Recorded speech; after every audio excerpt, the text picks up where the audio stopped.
కృష్ణుడు వచ్చి చెప్పాడు, కృష్ణుడు వచ్చి చెప్పాడు, కృష్ణుడు మామూలు వాడు అనుకున్నాను, కృష్ణుడు నాకు భగవంతుడని తెలిసి ఉండుంటే నేను మాట వినేవాడినని రేపు దుర్యోధనుడు అనొచ్చు.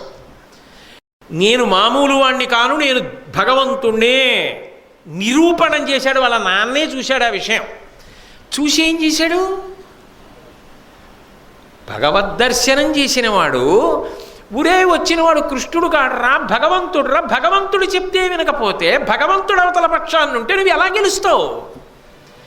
ఏం పట్టుకెడితే గెలుస్తావురా? భగవంతుడే అటుంటే అని చెప్పాలిగా.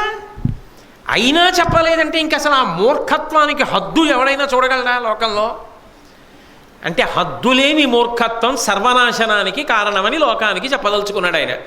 కనీసం అదికు అంత విశ్వరూపాన్ని చూసి కూడా మారకపోతే ఏమనుకోవాలి? పోనీ చూసి దుర్యోధనుడికి చెప్పలేదేమో అంటే విన్న దుర్యోధనుడు ఏమన్నాడో తెలుసా? మీ ముఖం అదంతా ఇంద్రజాలం అన్నాడు. మూర్ఖత్వం ఉన్నవాడికి భగవంతుడే వచ్చి చెప్పినా అదో వేషం అంటాడు. అంటే అందుకే చేరి మూర్ఖుల మనసు రంజింపరాదు.